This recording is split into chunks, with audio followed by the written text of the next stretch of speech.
So, waiting for IPv6, dynamic IP addresses. Networking Part 5, a static IP address does not change, like your phone number. But what if there were not enough phone numbers in the world and you could share yours when you were not using it? Here's you and your phone number, you're sleepy, you're going to bed, so you let somebody else use your number while you're napping. You could always make calls, but there is a problem.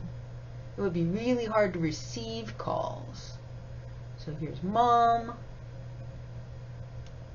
I can call if someone else. How can I call if someone else is using your number? In fact, it's even worse than that.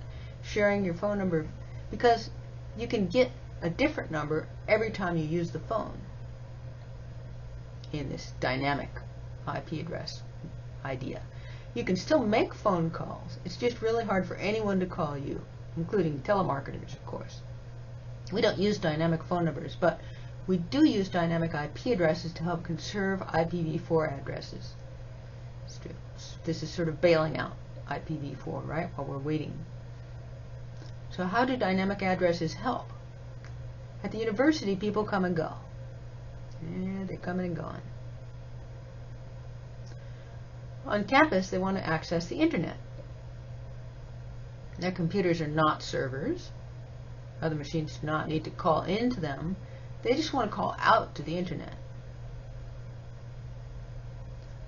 To call out to the internet, I need a temporary address. So usually a small pool of IP addresses can be used to provide internet access to a large group of people. Maybe 100 addresses can satisfy 150 people who come and go. We need a router to hand out IP addresses temporarily and then retrieve them for the pool when they're not being used.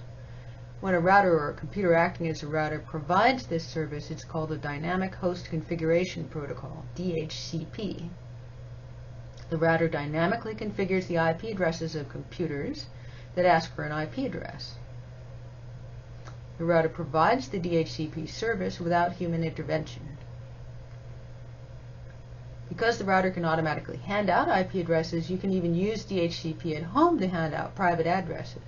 This is convenient if a lot of people visit you. Hi, Mom and Dad. So in summary, one way of conserving IPv4 addresses is dynamic addresses. The other way is private addresses. There's a special private address space. So the most expensive address is a public static one. It's good for supporting a server, but it's prone to attack by bad guys.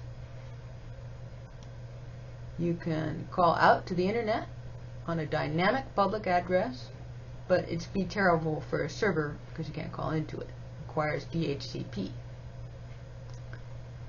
Private, static, you could run a local server on your LAN, say a photo storage. It's still protected from bad guys, but you can get to it from other computers in your house.